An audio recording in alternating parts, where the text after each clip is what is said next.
We're live. That came out right away.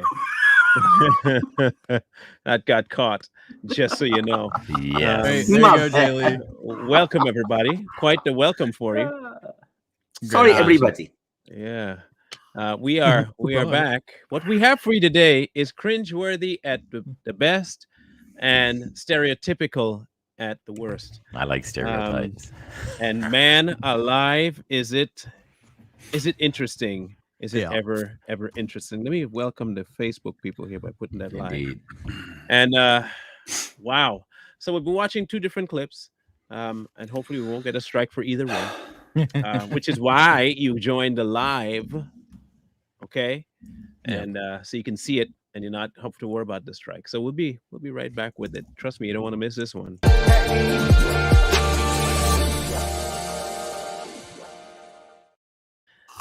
All right, people. So here's the deal. Here's the deal. We have a dilemma. Mm, Dilemma. a dilemma. Here's the Dilemma. dilemma. Okay, the dilemma is who's typing? I am. Golly gee, that's loud. Yeah. All I hear is click click click click click click click click click. Click. I gotta send a link to him so he can get something to help Get with your that. Get your noise issue. T90 calculator off the top of the- T90. Wow. you know the new Asian. Type so fast. Put your acabus away, man. Type so fast. I know, right? So recently a Canadian group, and it's a Canadian group came up with the concept of a show called Robin Hood. I know it sounds very authentic. You've never heard a title quite like that before. I know. Yes. It's an original. There's no other character anywhere else named Robin. Wait, okay, no, I lied. There is such a thing. There is. This is the plot. Hear me out. I'm not making this up. Here's the plot. Robin of the story follows Robyn Loxley, not Robin of Loxley. Her last name is Loxley. An anti-authoritarian masked hip hop band, the Hood, as they call out injustices and fight for freedom and equality in the city of New Nottingham. Black Lives Matter. Okay. Man. Okay, so that's the premise. The director is a person called, the creator is a person called Director X. I don't know anything about Director X. Director X. Let me see if I can find some other things that director. A black guy that looks white, but looks white black at the same time. He was born in 1975, Canadian. He's of Trinidadian and Swiss descent. Family. And he has been involved in high budget films with people such as Drake, Jay-Z, Kanye, Wiz Khalifa, Usher, John Mayer, Korn, Iggy Azalea, and the like. So in his world, black is associated with hip hop. Aren't we? Yeah, apparently anything else is white. Yes. The problem you will see with this breakdown, if you weren't here on Saturday, well, you know what? I'll just let you guys be the judge of what the breakdown is. I'm not gonna suppose for you. You just This is the 15-second blurb that they had. Now, mind you, this is supposed to tell you about Robin Hood. This right here will tell you all you need to know about Robin Hood. You ready? Here you go. Here we go.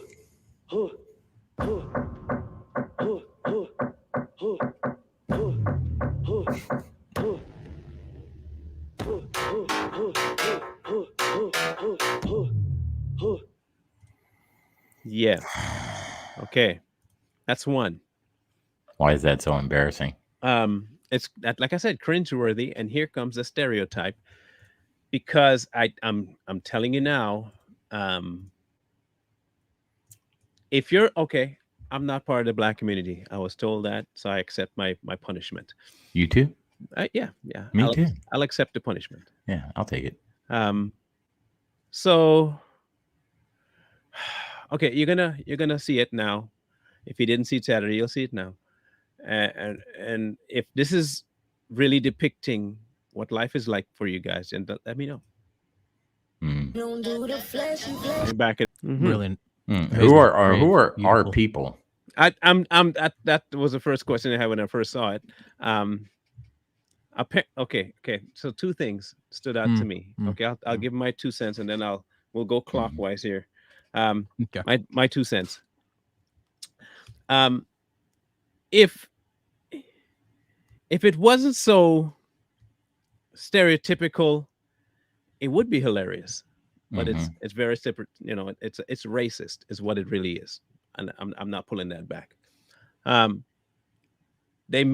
They do crimes, and then they make music about it or rap about it. That's every rap song.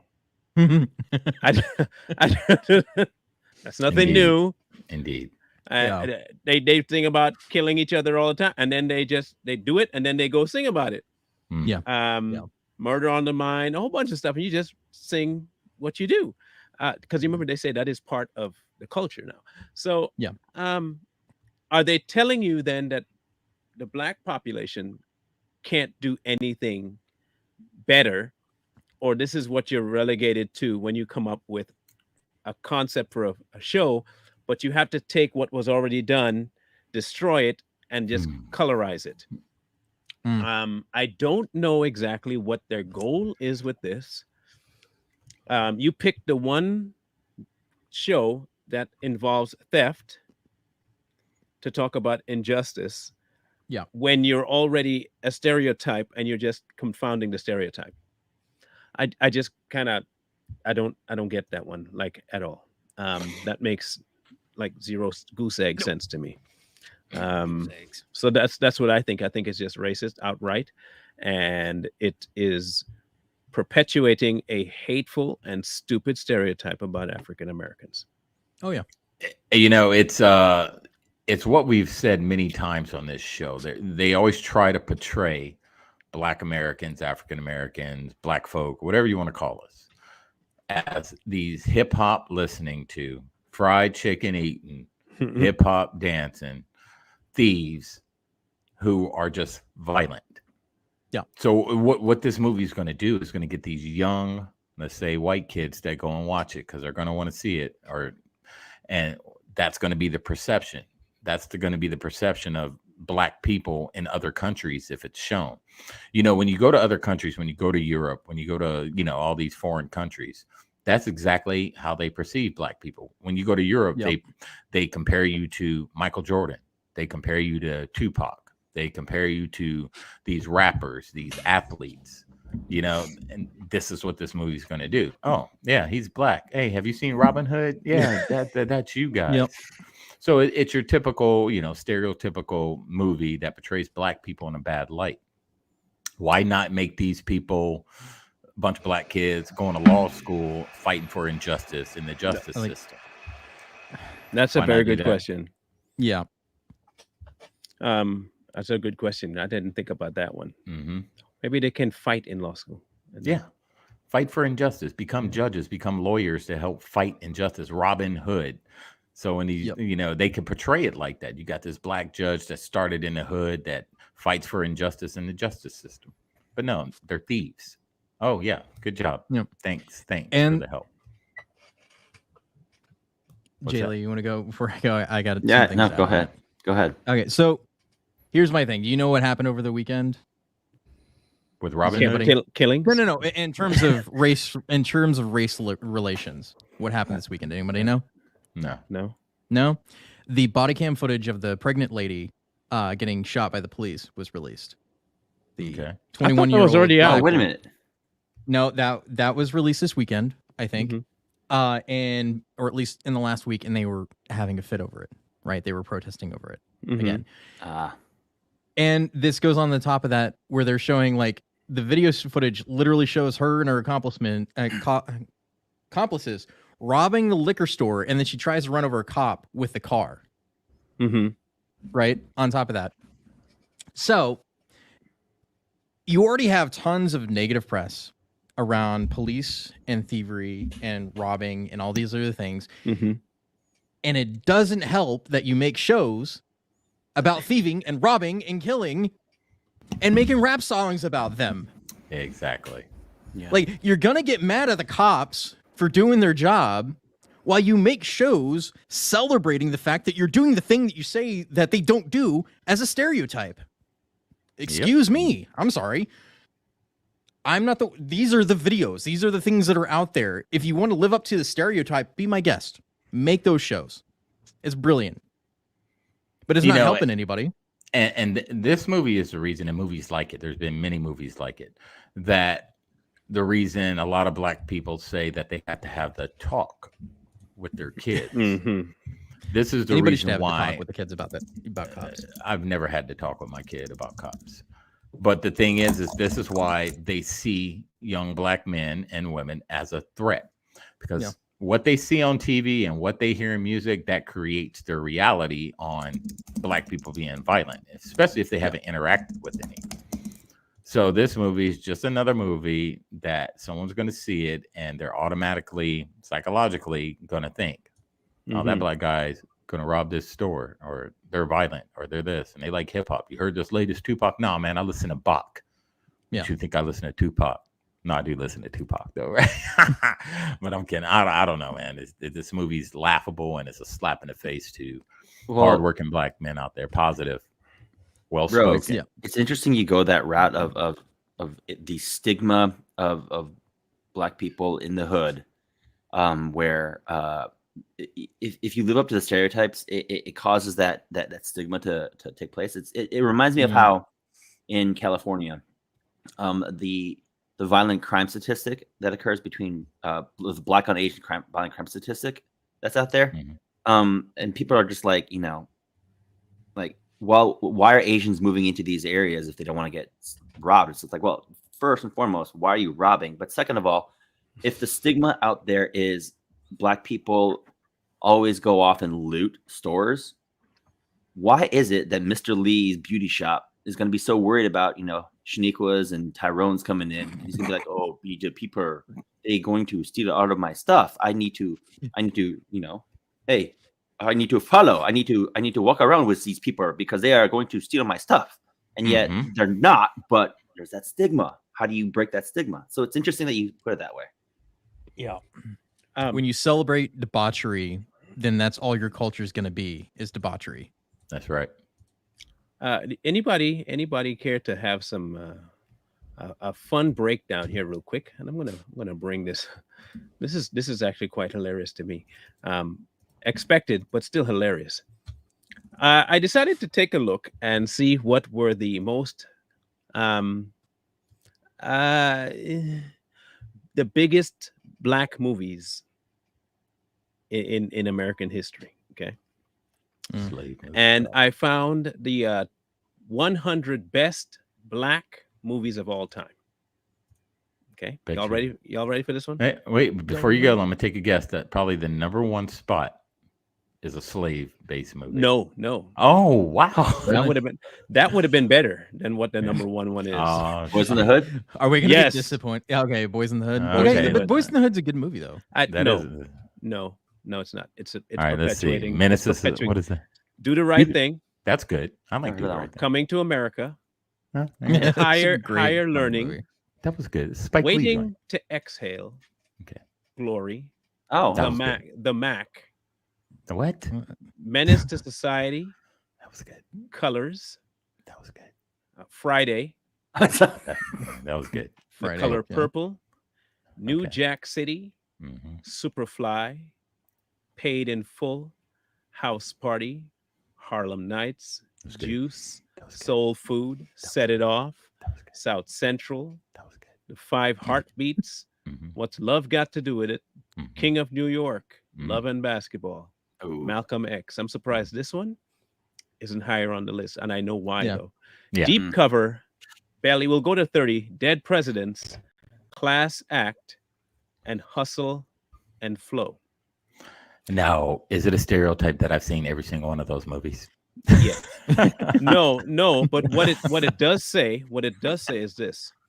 Hollywood made a point to profit off the pain of the Black plight. Yes. Yeah. That is very true. Hear me why I say this. Black people complain that they have to live in the hood, that it's crime ridden, their schools are no good, and they have to resort to crime. Mm-hmm. Hollywood says, yeah, but we could actually make that the way you live as a cool thing. Yeah. And so what we're going to do is we're going to make a whole slew of movies, and trust me, it's going to sell. And you're going to see how cool your culture really is, because this is now your culture. Mm-hmm. And they push it. You notice what movie wasn't on that list? Coach Carter wasn't on it. Mm-hmm. Yep. In the top 30, Aquila and the Spelling Bee wasn't on it. The thing that those two have in common is the positive influences on Black and inner city kids from a person that wants their best interest. They will not, even though they made it, you will never see them pushing it to the tops of the billboard.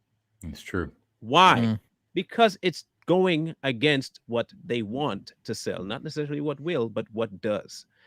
Now, if you double down and put it into rap music, now you have just put it bookends on your culture. It's in our music. It's in our blood. It's in our movies. It's everything that we do every day. So okay, let me ask you this. If I were a prostitute every day and I keep playing Russian roulette with STDs, should I go about celebrating the way I live simply because it's the way I live? Or should I not glorify that and try and find a way out of it so I don't play Russian roulette with STDs? People today, and this is going to be, I can't even say today, for the last 70 years, the weaker minds of the Black society have taken a hold of what Massa gave them as culture and ran with it, even though it's to their detriment. That's right. Robin Hood is only going to exacerbate this, and I guarantee you will see a whole lot more videos being posted online. Watch it, of gang activity, and they'll do it under the guise Robin of we're just trying to equalize. Yep, I see it. It'll be the next phase. Who said that? It was looting is just reparations. Yeah, there was somebody who during the 2020 riots they were talking about it. It's like, oh, it's just them being, equalizing things, right? It was some BLM activist. Yeah, it was. And you got to think about like the hip hop culture, right? So I was watching this documentary on the rise of hip hop in the 80s, or gangster rap. Let's say gangster rap in the 80s. And they were talking about a lot of these people, these production companies were actually paying these young Black rappers to do gangster rap. A lot of them didn't want to do that style of rap, but they were getting paid to promote being a thug. This is why you'll hear a lot of people come out and say these so-called rappers that say they're thugs, they're really not thugs. They're paid to portray a part, to influence young Black men. Now, on top of that, the prison population was in cahoots with these production companies to lock up Black men. And then the 94 crime bill and all this is all due to music. That was the biggest influence. And that is one of the biggest influences in the Black community is music. So they figured out how to influence people, and they was telling these young rappers, hey, act like this, talk about murder, talk about drugs, talk about rape, talk about having kids out of wedlock, talk about you're just going to constantly talk about this, to where now these young Black men are glorifying it. The industrial prisons got a hold of that, and they were in cahoots. And this is why they have all these Black people in the prison population, because if it don't make dollars, it don't make sense. Privatized prisons. Yep, privatized. Yep, that's true. What's interesting about that is I heard on an interview with, I think it was DJ Academics, where he said that Ja Rule isn't that hardball kind of a guy, that he was just a normal average everyday dude, and the hip hop thing is a crutch. And it's interesting too that that what is it? Oh man, I lost my train of thought for a second. I'll come back to it, but the big fat guy, Rick Ross. Or I mean, not in that. It's just like the whole notion of how these rappers, like, the switch, even from like, I also recognize that hip hop mainly talked about the struggles of the inner city, but now all of a sudden it's switching gears to the decadence and the hedonistic lifestyle, and how that should now be the pursuit of young urban city kids. And you see it, like, you're going to spend $150, $200, $300 on a pair of shoes that you're worried about creasing, and you're going to shoot the next guy that creases your shoes. But that money can't be spent towards college books. Your community. Yeah. Community. It's kind of the argument, the difference between if we're going to look at stereotypes, look at this. So like Asian parents spend more money on their children in education than any other race. Mm-hmm.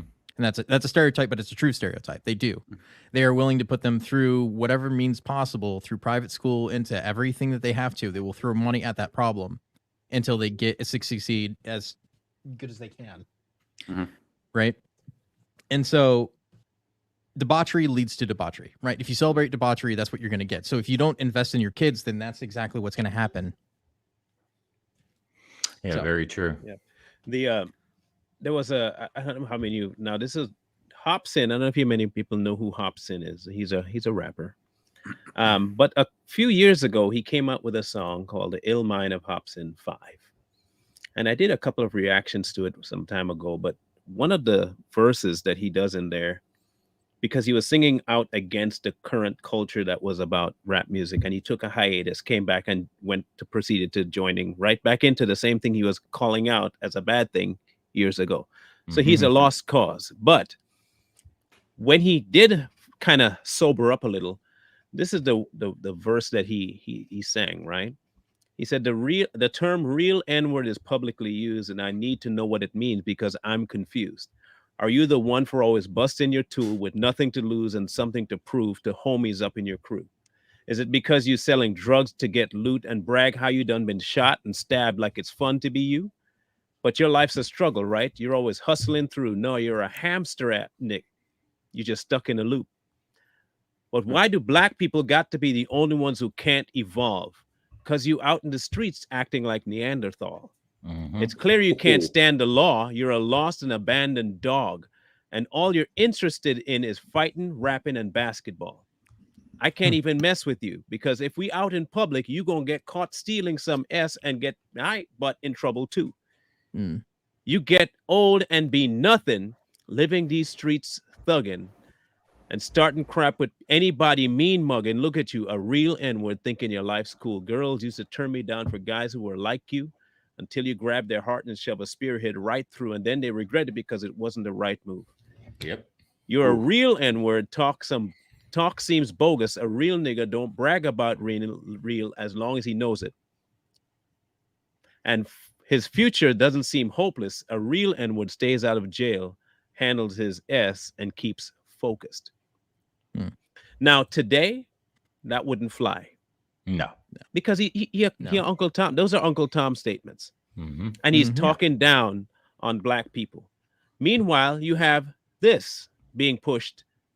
And I found the clip. Listen carefully. I don't care if somebody decides to loot a Gucci or a Macy's or a Nike, because that makes sure that person eats.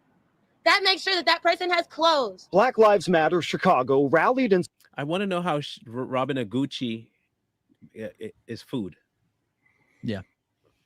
Because I know they're not stealing it to sell it again. They're stealing it to steal it. And I don't think they're stealing a $500 pair of shoes just for food. Yep. If I wanted food, you know where I'd rob? At a supermarket. Costco. For food.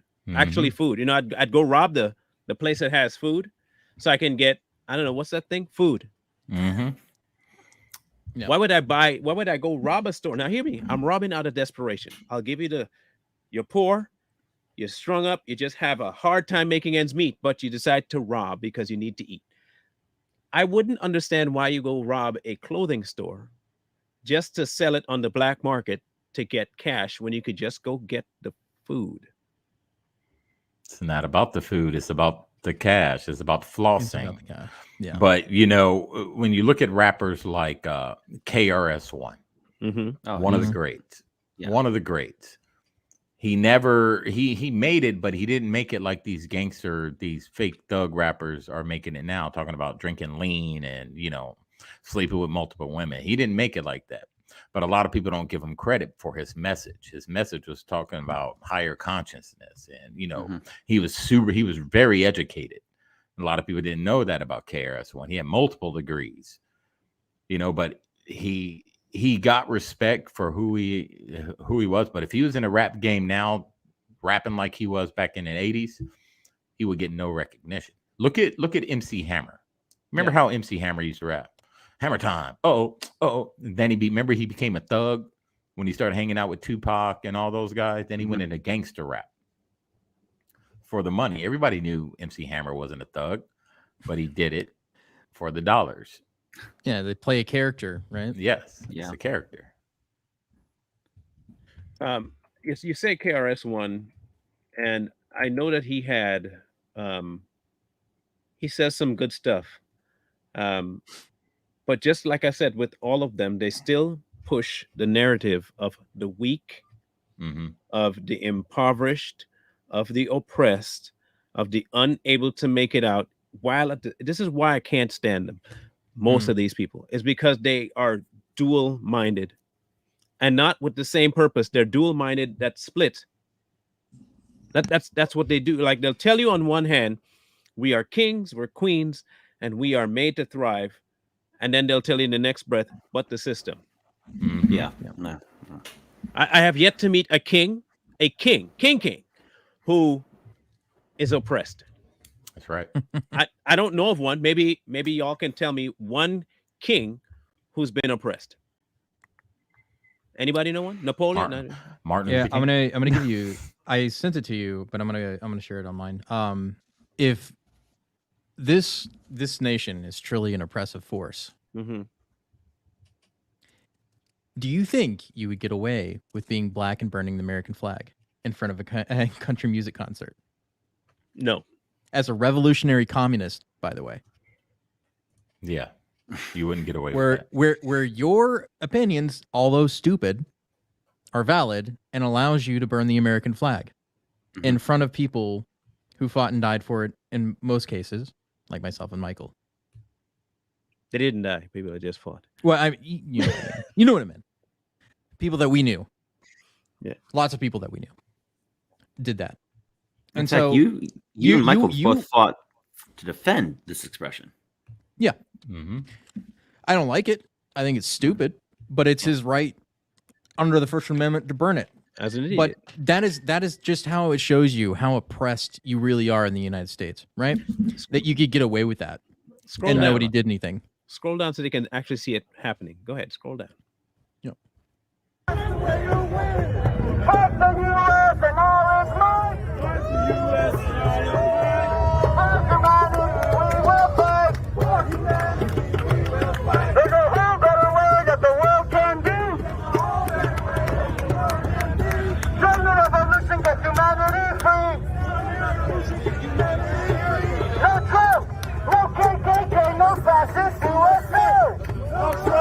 Okay, pause that real quick. Yeah. Hold on. The same nonsense they always do, man. Hold a second. Something just hit me. Now tell me if I'm just not making sense in my own head, because some things make sense to yourself but never out loud. Okay? Just hear me out. If your theory is that by design, nature, and origin, hold on now. If by design, nature, and origin, the Americas is and has always been KKK type, racist, hateful, bigoted, when you chant no KKK, no fascist USA, are you saying you don't want it to become that? Or are you saying that it is that and you want it to change? Now, if it's the latter, how? Here, by nature, the system hates you. So there is zero way you have any chance, a snowball's chance in hell, of changing anything, because they will not let you in. They don't care whether you protest. And if they were really this fascist, you would be shot dead in the streets burning its flag. Like, they wouldn't even care if it was caught on film. In fact, it would be celebrated on film that they shot you. Like But- the religious police in most of Yeah, the Muslim world, when they come exactly. around and they pick you up in a van and then they go to beat you in a room somewhere. There's real oppression, man. So Or tell because you're me- gay and you get thrown off a roof. So tell You me know, this. You're Tell me so this. oppressed in the United States. If you really do believe, if you really like to your heart, to your core, to who you are, really do believe that America, the USA, is at its heart and core completely against you to the point where they want to see you die, how, Sway, how are you able to have the hardest hitting, top selling music almost in the world originating here? Mm-hmm. Yeah. And I don't mean rap. Or you can have the richest black woman in the entire world. that's I also mean from here. jazz. I mean Yeah. jazz. I mean jazz. Everyone in the world loves jazz. Mm-hmm. I just want people to understand where that originated from. Yep. Okay. So if you are really that hated by this country at its core, and the majority of people hate you because of the skin color you possess, how are you doing what you're able to do in sports, music, and entertainment? In the top 3 influential things worldwide, you have the market cornered. How? Not only that, Yeah, and it's these also are just, just not only that, but these it's are- just it's Go just ahead. one of the biggest cultural pillars of the nation. Entertainment, sports, and music. Big, huge cultural pillars too. So Mhm. And They these are the expect same sports. people that will get up there and say, well, this is all they look at us as athletes, rappers, singers, dancers. But you're the same people that are promoting your kids to become those exact That's it. things. And You, here's you the thing. put your kids through millions of dollars, thousands and thousands of dollars through football camps. You put your kids, in studios so they can learn how to rap. And then you wonder why that's all they look at you as. Right, exactly. I mean, like I said before about Asian parents, they're willing to spend and go above and beyond in order to put their kids in school. And no matter what's the best school they can possibly put them in, Mhm. right? It's the same thing.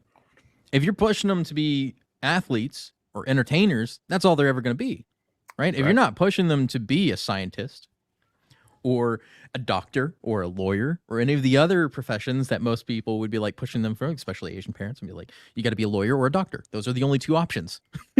You have to be one of those. Yeah. Right. So if you're not pushing your kids for that, then that's your fault. Fact. It's as simple as that. It still comes down to the family. If you are not pushing your kids to a life that is going to be successful, and when people around you look at you and go, stop trying to be white while you're trying to succeed, then no wonder that's all you're ever going to be known for. Yeah. You can't blame anybody else other than yourself. Mhm. So here's a question then. A good question. I think it's a good question. If white people are known as the conquerors of this day and age, right? Anywhere they go, they overthrow, topple, usurp, beat up, win, that kind of thing. Hmm.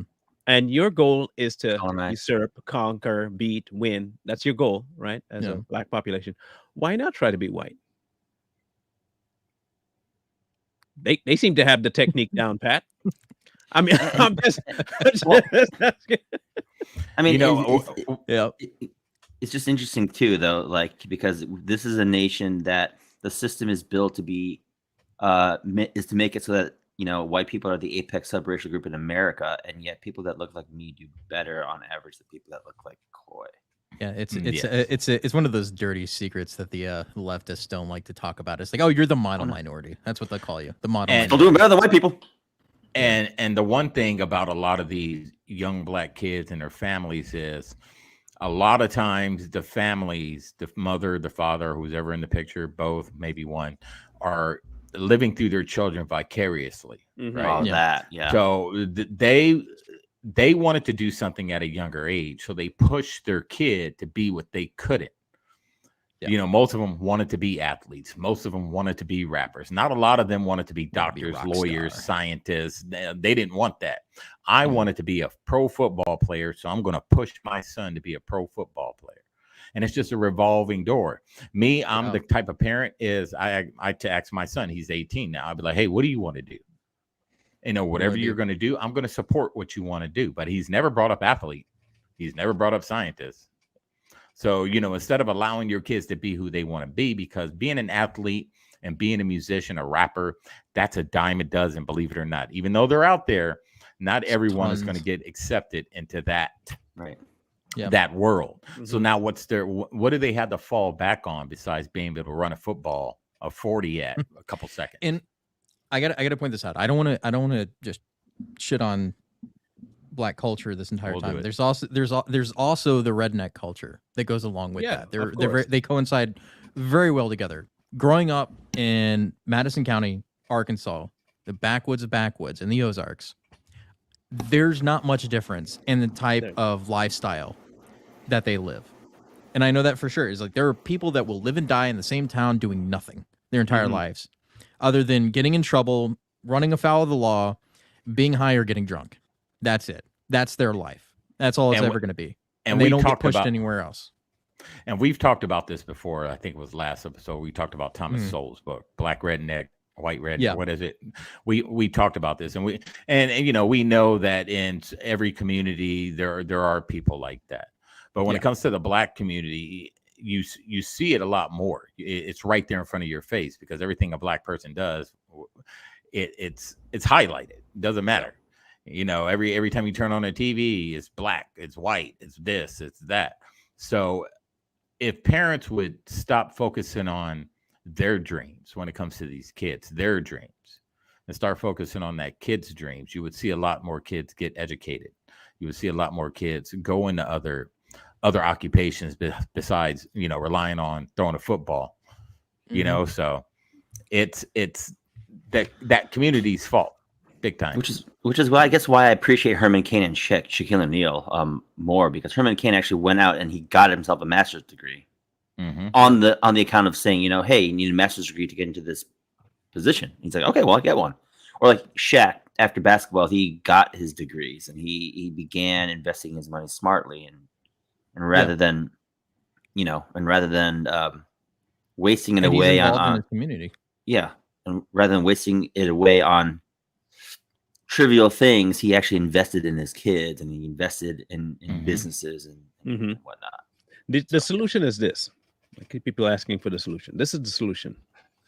We have to move, and I mean we by these people. We have to move away from the groupthink. You have to. Here's why. If anyone can show me one benefit, I just need one benefit of the current iteration of Black culture. I just need one benefit, one good thing that the current status of Black culture has brought. I will take back everything I've ever said. Just give me one. And if there is none, that's good. Then you need to show for myself, need to show everyone else that there is an alternative. And the alternative is to not care what you are called. We have become so inundated with terms being hurled at us that you just kind of say, I give up. I don't want to get called names anymore. I'm just going to give in to the culture. You have to be willing to push past the terms that they'll call you that they don't find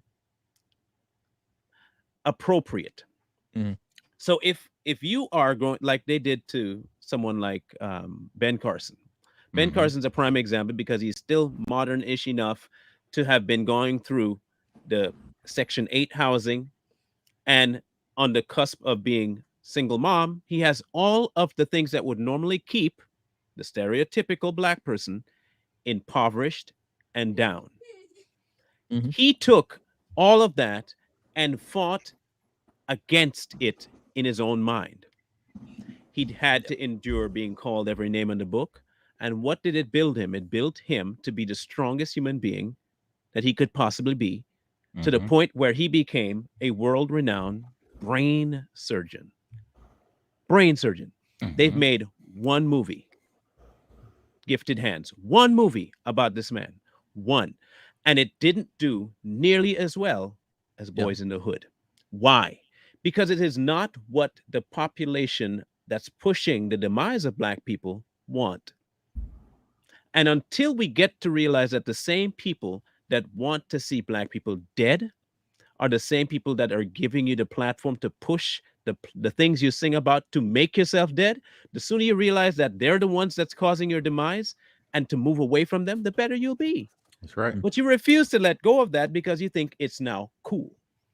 It is not cool to think that, oh, one day I'll just get up, go outside, do a drug deal, pop somebody in the head, go back to my house, deal with the cash I just got, buy more bling, get another car while I'm still living in a raggedy house with nothing to prove and show for myself.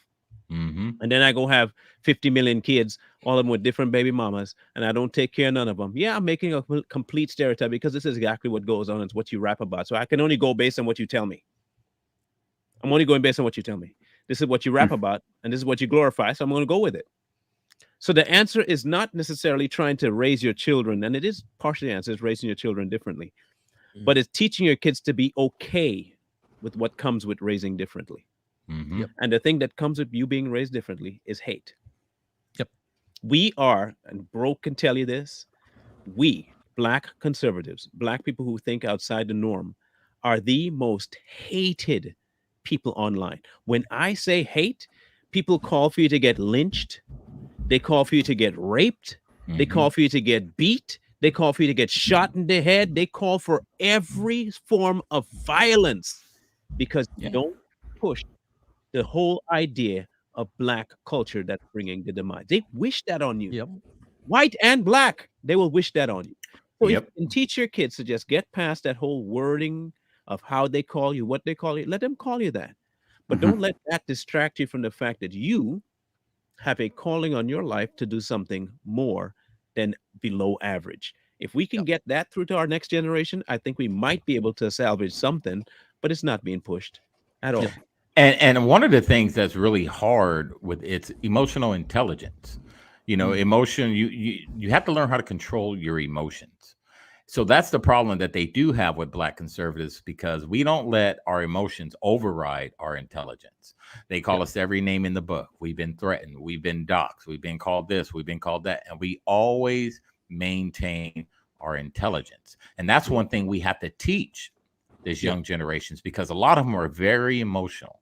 Very emotional. Maybe single mom homes has a lot to do with it. You know, very emotional. So when you can't control your emotions, that causes you to do things that put you in jail, that you wind up in jail for. So if you can just learn how to get past the name calling, they're going to call you whatever they want. You focus on your mission. You focus on your goal. You're going to have that mental resiliency. If you can kind of embed that in them, no matter what they call you, you know who you are. They don't know who you are. Let them call you what you want. You stay focused on your mission. Period. And you'll start to see a change over generations. But right now, until we rebuild the family and we get the mother and father back in the picture, depending on circumstances, you're not going to see it at all. No. You know what the Black community should take back? Chicken. Being a cowboy. Oh yeah, because the original cowboys were Black dudes. Like, if you didn't know that, it's like that was an original job. That was then they just let white people take it over for some reason. I don't know why. Yeah, but it's it's just a stigma, and they dislike people like Marlon and I because we speak out against it. They don't want you to speak out against it. They want you to buy into it. That's why they always say us, our community, and we're alluding to what Marlon talked about, the group thing. People need to start thinking as individuals. Though there are things you come to together as a group when it comes to justice, you know, liberty and all this other stuff, you're still an individual. Just because Marlon stands for something doesn't mean just because we're both conservatives, doesn't mean I stand for the exact same thing as him. If I don't agree with something, we have certain stances we don't agree on. But doesn't mean I'm going to put them down and talk about them. We just don't agree on that. That's the beauty of being an individual. Think how you want to think. As long as you're not trying to infringe on me, that's fine. And people just have to start thinking like that. And I think too, I honestly think too, though, it's not that we're not telling people not to be athletes. If you want to go ahead and be an athlete and you're going to work hard to be one, be one. It's just avoid the groupthink, the hive mind mentality of, oh, I got to be an athlete because so-and-so's an athlete and so-and-so's an athlete because so-and-so saw that athleticism on TV and is being promoted on on TikTok and whatnot. But like, if you genuinely want to be a football player and you're going to put in the work to do it, and you're going to be good at it, and you're going to do it well, then fine, go ahead. But at the same time, I think it's detrimental for a 13-year-old kid living in urban Atlanta who wants to be a microbiologist, and you shame him for that. That's. So people know I have 5 kids. 5, okay, 5. 4 boys, 1 girl. This is how varied they are in their interests. Okay, my daughter, art. She will draw circles around anybody, and she wants to eventually become a professional artist, sell her stuff, and live in Japan. That's my daughter's goal. My eldest wants to make it to the NBA. I'm not going to stop him from making it. I just make him aware of the things that could influence him on the way, what to stay away from once you get there, and keep your head on your shoulders. But and he's good. Now, don't get me wrong. This boy can ball. Okay, he's balling with like 3rd-year college people and schooling them. So I know he's good. That's not me talking. That's just true. Okay. I have another one who's interested in music, guitars. He wants to play bass and sing. Then my other one, the one just above my 8-year-old, he's a football prodigy. He just found football, and he's trucking people because he's bigger than everybody else at 13. He's 6 foot at 13 years old. He's a monster. Geez. Okay, 170 pounds, 6 foot. This dude is massive. He looked like Derrick Henry running with a bunch of Pee Wee League people, right? He runs people over. But this is what he wants to do for now. But now his head is doctor worthy. He has a doctor worthy head. Like, he can, if he wants to go in, he can if he wants to, but he loves football right now. So we let him play football. My 8-year-old is all about music. It runs through his veins. All he wants is music, music, music, music. That's all. He's inundated. He can't help but hear something and get down. I have no doubt he'll end up being some sort of a dancer of some side, but that's for now. But I'm not pigeonholing them to the point where they have to be something that's associated with black.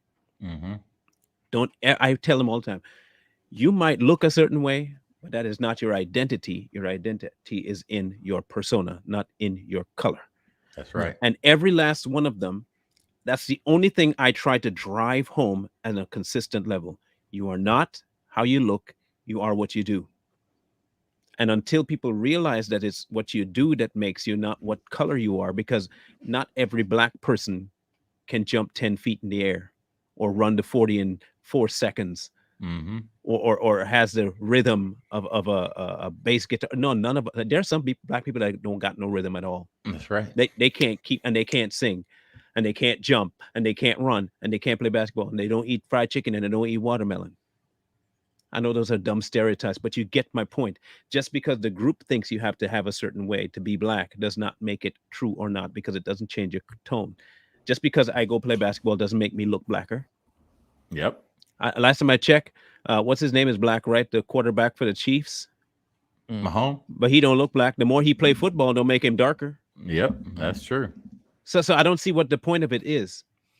There is a disconnect mentally in the family value where you don't put the children at the helm of their own responsibility. And I keep telling my kids this: I'm not going to want something more for you than you want for yourself. Like, if my 13-year-old comes and says, well, I want to play football. Okay, then you know what you got to do. Okay, but he doesn't want to do it. I'm not spending money on you. I told him that I'm not paying money for nothing unless I see something coming from you that you really want to do this. If you get up in the morning and go running without my say so, and you do that consistently, and I see you really pushing to I will break my bank to put stuff behind you. Yep. But if you are just hoping that, my money gonna be, nah, fool, I got better things to do. I am not gonna be putting no money behind a lazy no, I'm not doing it. And that when they get this through their heads, more kids that do that, you will start seeing them take more personal responsibility for what they want in the future. You put the onus on them. That is how we change the next generation. Right. But too many families, I shouldn't say families, too many single parents and sometimes inadequate parents leave this stuff to the culture to teach their kids, and the culture does not care about your kids. The culture wants to see your kids pregnant or dead. That's right. That's it. If you're not raising your kids, somebody else is. That's very true. And always, and with these kids now, always have a plan B or a plan C. You know, if you're betting on your money on being a quarterback and that doesn't fall through, okay, what's your plan B? Hmm. Oh, well, I didn't think about that yet. Next thing you know, there's some washed up quarterback out there slinging drugs with the rest of their buddies because they didn't have a backup plan. Always have a backup plan. Yeah. Always. It's one of those things. A lot of these people is they push their kids into things they're not supposed to, and it all comes down to passion. It was like if they're doing it for the right reasons, that's fine. Like if you're doing it for money, you're not gonna make it. You'll never make it. Anybody that's doing anything for money is probably not going to make it. There might be a select few, but if you do not have the passion to do it, then you're not going to have the motivation to continue. That's right. And so if you're doing it just for fame and fortune, you will always fail. Period. Every time. Yeah. Every time. I keep going back to the Denzel Washington quote in Fences. Well, it wasn't originally Denzel. It was James Earl Jones, as people know. It was a stage play before it became the movie. Say, what law is it? I say, I got to like you. You just make sure I'm doing right by you. Make sure I'm doing right by you. Everyone's trying to be liked. You know, not even loved, just liked. That's why they have a like button. It's perpetuating seeking out validation from a group. Yeah, it perpetuates it. Okay, and that's not what you're supposed to be looking for. You should be trying to find validation within what you can do. Whether people, okay, look, we're not the top podcast. We're not. We barely have 1,500 subscribers, right? There are channels out there with millions of subs. If we were to weigh ourselves and our movement to the massive platforms out there, we would just say we're done. We're not getting the same amount of likes. We're not getting the same amount of views. We might as well quit now. We're not going to get there. But because we know what we are bringing to the platform, we know that the work that we have to put in to get where we want to get to is not dependent on someone else's platform. It's dependent on us. And I think the more people realize that if you work, and I don't mean, and the whole bootstraps idea is a great concept and it works, but we're not talking about the fact that you have something to start with. Sometimes you start with nothing and you just got to move forward until something breaks. And you have to be persistent with it. This is why you don't look for the liking side of it. You look for your perseverance and what you have next to do. If you want a solution, people out there, stop listening to people who tell you that you have to think like someone else to make your life function. That's right. Stop doing that. That'll kill you faster than anything else, because you can never know what someone else has gone through, what they've had to sell to get where they got to. And you may not be wanting to sell that. But the more you copy them, you will have to sell that. You don't do that. Prepare yourself for people to hate you because you're working hard, and prepare yourself for people to hate you because you're not thinking like them. And be okay with it. It's fine to be hated. It really is. It's okay to not be liked.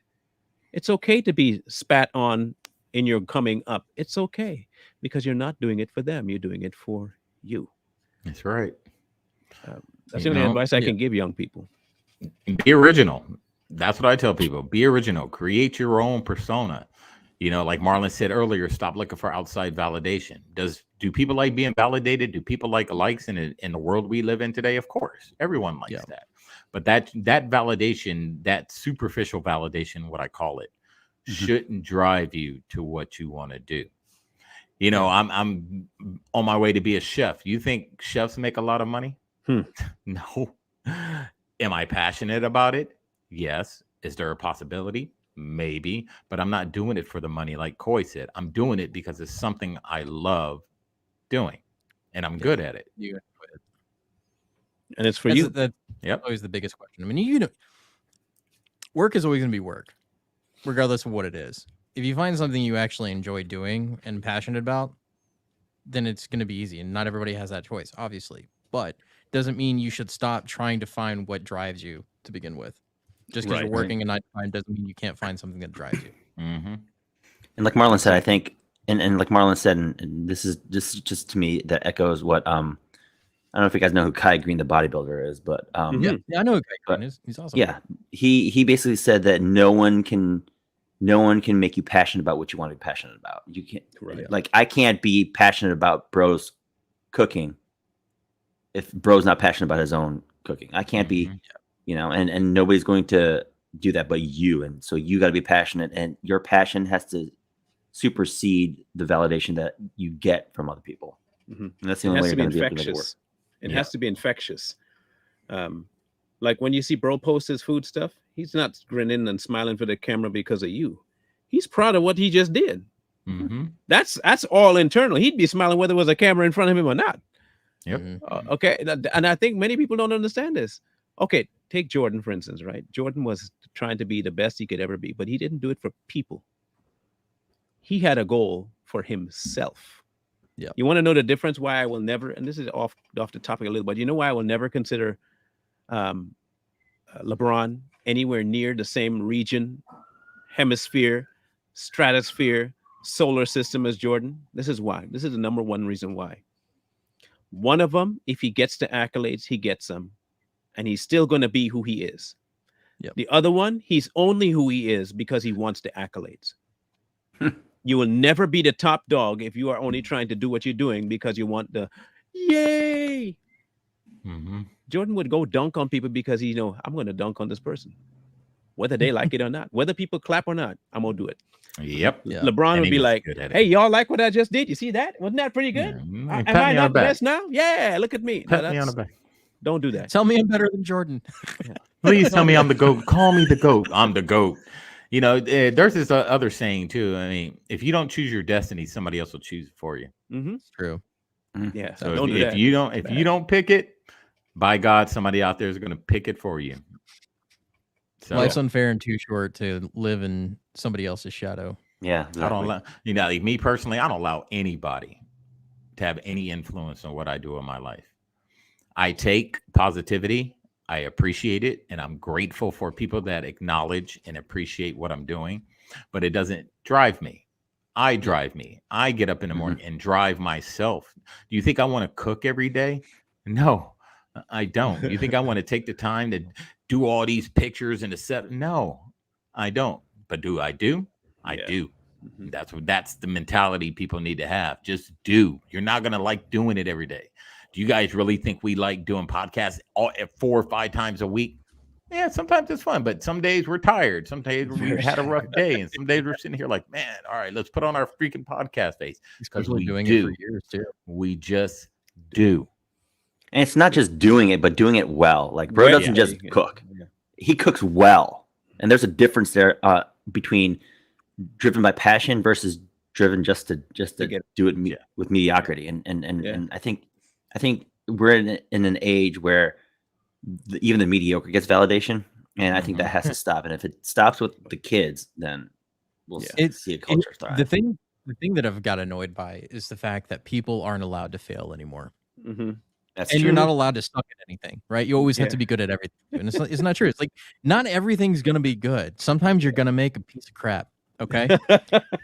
And it's gonna be a piece of shit. And then you just gotta either do it again and better next time or find something else you're good at. Yeah. Like that's it. I mean, if you fail, that's not the end. You can find something else. It's always try new things that you might be good at. Don't be afraid to try new things, and don't call it failure though. Remember that. It's not failure, it's just another way not to do it. Yeah. Not to do it. It's never a failure because you can reach it. You just figured out that you can't do it that way. Now you got to figure out another way. Go back to the drawing board. That old saying.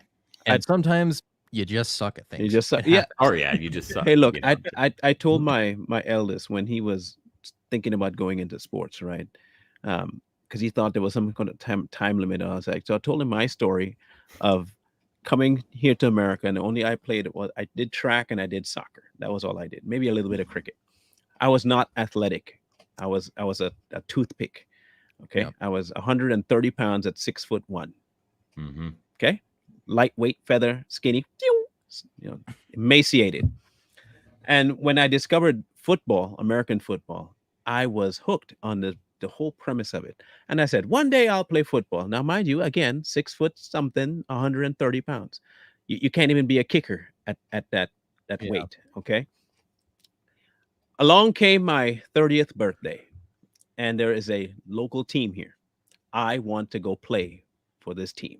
Semi-pro type people who have been in the combine, didn't make it under the CFL or, and any XFL, none of it. They just went to this league. So they're not pushovers. They're big dudes and they're fast. Okay. This is not sissy football. I go to the coach because I knew him, and I said, "Hey, what is it going to take for me to join the team?" And he looks me up and down and he says, "Nothing. There's nothing you can do to make this team looking like that." I said, "Okay, so what do I have to do to make the team?" I didn't ask you if I'm ready for the team. I ask you what I got to do to make the team. I think it's pretty obvious I'm not going to make the team at 135 pounds. Okay, that's kind of, I'm not dumb. So he said, "Okay, now this is in March." He said, "Tryouts in September. And here's the minimum. You got to be over 200 pounds. And you got to be benching this amount of weight. And you got to be squatting this amount of weight." Trust me, I was nowhere near any of the weights that he was talking about. Those were in a different stratosphere for me. And I sat down with myself that night and I thought, okay, so you talked a big game to the point where you went and spoke to the coach that you want to play football. Now here's the point where you decide if you really want to play football. And I said to myself, I do want to play football. I have to at least try it. I really love football. I went back to him the next day. I said, okay, I will get to those goals by September. And he looked at me and he laughed. And he, kind of like this, "You crazy." So he said, "You sure?" I was like, "Yeah, so just give me a regimen, what I need to do, and I will get there." For the next, 6 months, 5 months, I was in the gym every day, ran everywhere I went, ate like a fool. By the time tryouts came around, I was 207 pounds.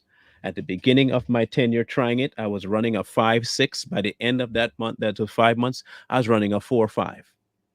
Because I pushed and I pushed. I was hurting. I was hurting by the time football came around. But I made my goal. I was benching my weight, squatting my weight. I was feeling good because I accomplished it for me. No one else, for me. Played 3 years, got injured, but I did it. And I keep trying to tell my children, this is one thing I push for them. You cannot want something less. You can't have the goal in your mind and have someone else wanting that goal more than you. It has to be you want it or no one else is going to get it. And if you go at things with that mindset, now I'm not saying I was the best football player, but my goal was not to be the best football player. It was to make the team. Okay. Now this was the test. I thought I was going to go there and, show up. I came to tryouts and I had to go learn the routes, learn football terminology, jargon, all of that. Tryouts show up. It's at 6:00 in the afternoon in September, which is getting a little dim. On the field, he didn't want any lights turned on. This guy played for the Bucks before, and I'm talking about, the Bucks. And he was a linebacker, a big man. Big. So I thought the QB was going to be throwing the ball. I said, "No, I'll be throwing the ball." All right. So he wanted me to run a 5-yard route, which means he's only 5 yards away from you. Okay. When he throws the ball. And he wants me to run a crossing route, which means I'm coming right across his face when he's throwing this ball. And he didn't tell me when he was going to throw it. He was just going to throw it. And he said, "You're making the team hinges on you catching this ball. If you don't catch the ball, you're not even getting to go any further. I don't care how much you can bench. If you don't catch the ball, you're done." I was like, man, really? So I take off and as soon as I turn my head, there is this ball right there. And I'm not going to lie, skill didn't save me. Me not wanting to die saved me. And I put my hands up and I caught the ball and I kept running like I knew what I was doing. And all the time in my head, I'm thinking, he could have killed me. That would have gone right through my face. I would have been eating my feet by the time I was done. But what it proved to me was this. I overcame fear. I overcame self-doubt. I overcame odds. And it wasn't because people believed in me. I overcame that because I had faith in myself that I could do it. I didn't bank on anybody else. Everyone else thought I was going to fail. And I didn't care. I still went to the gym every day religiously, did what I had to do. My son does the same thing. He goes to the gym 4 times a day. And his mom's like, "What are you doing?" It's like, I got to keep up. He now has that mindset of, I got to grind to get what I want. No one else is going to do it for me. I have to do it. Black America, hear me out. If you ever hated me before, just hear me out for this one last time. Reparations is not going to save you. Handouts are not going to save you. Nope. People liking you isn't going to save you. You have to do what you have to do to get where you want to get to. Everyone else be damned. And if you don't have that mindset, guess what? You're going to stay where you are. And looking to and this that's new Robin Hood isn't going to do it. it's not, man. No, it's gonna. They're going to lead you astray. Don't do it. Yeah. Don't do Somebody in the comments asked me, "What is my favorite food to cook?" I cook it all. it. Oh, Any Tasty. country. He Yep, likes any tasty country. food. Any country I can make it. He likes tasty food. That's his favorite Yes. kind. Tasty So food. anywhere. Yeah. Chinese, Japanese, Filipino, Asian, Korean, Weird. Italian, Mexican. Bro, I dare you to South try and America. make Korean pork bone soup. Just research that. You'll like it. Are you daring me? I No, can do it. I'm suggesting that you try it. I'm I'll daring do it you. once I finish this move. I'm daring you. But I'll do it. I don't think he'll do I'll do it. it. Please, I'll do it. You can't do nothing. I can do it all. Okay, see I how it have is? gifted hands. You're a horrible cook. You can't do nothing because you're black. Please. All you know how to cook is ham hocks. That's all. I'll give Gordon Ramsay a run for his money. Oh. Oh, Facts. okay. You heard, Facts. that, you heard that challenge, Gordon? Come on the Yeah, show he and can tell him hear what it. to I'll do. give him a run for his money. Hey, Gordon, you hear that? You hear that, Gordon? Okay. Watch Gordon make a video and have your picture up in it. This bloke. I'm not new to Right. this cooking stuff. I'm new Padres to the bread. culinary game, but I've been cooking for years. Anyone to run for their money. We'll be back on Wednesday. I don't know if we did or didn't have it, but I think we have 2 topics to pick from. We'll narrow it down. Yeah, we were juggling. Don't miss tomorrow morning's Straight Talk. You don't want to miss that one. It's gonna be interesting. I'll either upset you or make you how's the word I should say? Blush? Blush. You'll be flustered at some point, either angry or something else. So show up for that. Man, I love it. If you're not gonna miss, don't miss it. Are you but doing we'll a be Song back of Solomon review? No. Oh, I'm okay. doing a topic. It's called lust and marriage. Ooh. Fun. Yeah. Hmm. Yeah, the topic is whether or not you can have that in marriage or not, and if it's right, all that stuff. So we'll be talking about some grown folk things, but I won't be lewd. Okay, trust me, I won't be lewd. But since the church ain't talking about it, I got to, So we'll be back. So make sure you do that tomorrow. We'll be back on Wednesday. Too Strong is dropping some crazy videos this week, so keep your eyes out for them. They're going to be good. They're going to be good. One of them we might pull out and do a live on, but just keep your eyes on Too Strong. We're getting ahead of ourselves a little bit, which is good, and it's about time. So tune in then. We'll see you guys in the morning, and then we'll see you guys on Wednesday at 3:30 when our topic is picked. Mr. Lee. Like, share, comment, and subscribe. We'll see you all Wednesday. Peace.